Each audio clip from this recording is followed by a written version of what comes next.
Minu nimi on Emil. Ma elan Harjumaa idapoolses Servas.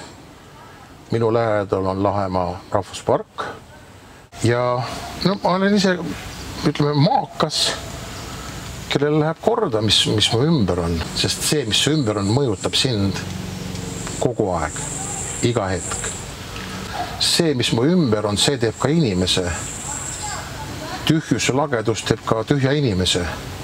Alati peab meeles pidama, mets ilma meieta saab väga hästi hakkama. Meie ilma metsata, mitte kuidagi. Olen enda jaoks selgeks teinud selle, et sirgeselgselt välja öelda tähendab kuidagigi leida see võimalus tee tasakaaluni tagasi. Et kui asi on paigast ära, siis tasakaal. Üks minu hea sõber ütles, et ma just leidsin endale uue metsa. Ja nüüd on see ka läinud. Inimest kraabib sinu kultuurilise alustala lõhkumine või selle ära nii-öelda piserdamine või kuidagi juppideks tegemine. Minu nimi on Liina Steinberg. Ma olen elukutselt giid ja tõlk, aga ma seisan siin teie ees praegu metsakaitsjana.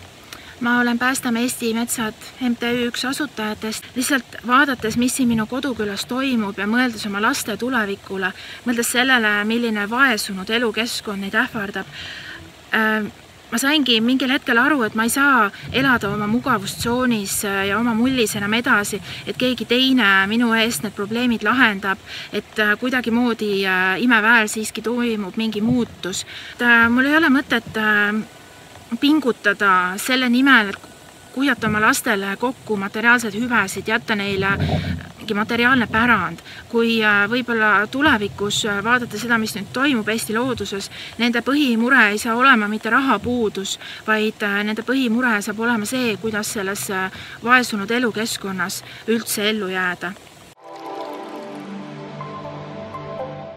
Ma olen metsamesinik.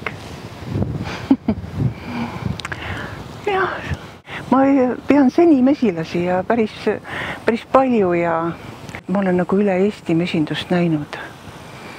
Aga muidu jah, metsamesi lõhnab taimede järgi, lillede järgi, lillelõhna.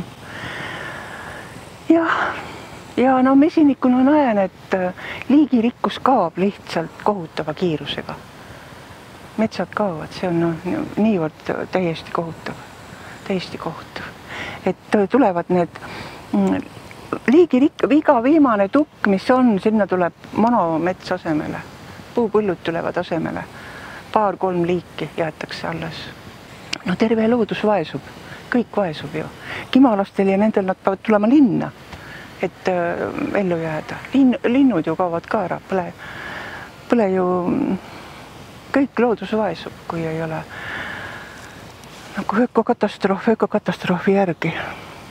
Et see, mis oli varem riigi metsavahid ja need olid auamet ja metsnikud, nad olid looduse kaitsjad, nad tundsid loodust. Nüüd on mehaaniline metsandus. See ei ole enam elu.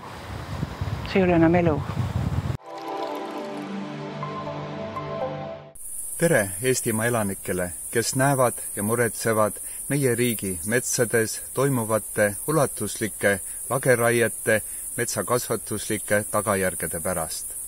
Ma elan oma perega Saaremaal, Sõrve poolsaarel. Ma olen erialaliselt õpetatud metsakasvatuse insener ja töötanud 12 aastat riigimetsas metsaülemana. Sellised väga madala tehnilise kvaliteediga raielangid on häbiks Eesti metsakultuurile ja need hävitavad meie elukeskkonna kvaliteeti. Meie sõnum on, et praegu tehtavad ulatuslikud metsakasvatuslikud vead jäävad meie rahvas saatma aastasadadeks. Seetõttu ei tohi lubada, et selliseid vigu meie metsades tehakse. Looduskaitsega olen ma tegelenud nii kaua, kui ma mäletan. Juba siis, kui ma olin päris noor, toimus fosforiidisõda ja mulle tundus, et see, et inimesed seisavad looduse eest, on niivõrd vajalik ja oluline. Ja siis tuli Eesti Vabariik, nagu me teame, ja me kõik harjusime mõtlema, et meie riik hoiab loodust. aga nüüd viimastel aastatel olen ma sattunud suhtlema rohkem loodusteadlastega, ökoloogidega ja looduskaitsjatega ja ma olen aru saanud, et tegelikult meie riik ei kaitse loodust. Meil on olemas küll seadused, aga neid nii väga ei jälgita. Ja tegelikult ei saa me üldse olla kindlad, et kui me ei nõua, et looduskaitseseadus jälgitaks ja jõustataks rohkem, et tegelikult ka meie lastele jääks loodust alles. Et loodus suudaks inimest nagu välja kannatada ja inimesele pakkuda kõiki neid looduse hüvesid, et inimene saaks üldse elus püsida. Sest hästi paljud inimesed saavad aru, et tegelikult nad peavad ise näitama, et loodust on vaja kaitsta, et see abstraktne riik ei suuda kaitsta nende koduümbruse loodust. Mina olen Mattias Luha, Eesti Püsimetsaühistu asutaja. Eesti metsade tuleviku osas võime kuulda väga vasturääkivaid arvamusi. Ühelt poolt öeldakse meile, et mets ei saa kunagi otsa.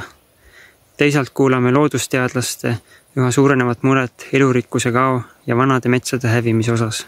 Tänases raietempos raiume kõik oma metsad 10–15 aastaga raievanuseni. Seejärel jääb meile raievanusest vanemat metsa ainult range kaitsega aladele, kus seda täna on 4% kogu metsamaa pindalast. 4% on pagana vähe ning seetõttu arvan, et meie inimestena, metsamajandajatena ja riigina peame otsima alternatiivi lageraie meetodile. Ka meie see aeglane ja nii-öelda kannatav inimene lõpuks saab aru, et ta peab kuidagi pea püsti ajama. Et ei saa ringi käia lihtsalt pea all ja mitte näha, mis toimub. Ma jõudsin järeldusele, et ma pean ise siiski midagi tegema, pean endast andma parima, et mul vähemalt oleks võimalik tulevikus lastele ausalt silma vaadata, kui nad küsivad, et mida sina, ema, siis tol hetkel tegid, kui Eestis leidsid elukeskkonnas ja looduses aset sellised suured muutused. Et me ei tohi harjuda. Me ei tohi harjuda sellega, et iga 100 meetri järgi on lageraielank. Me ei tohi sellega harjuda.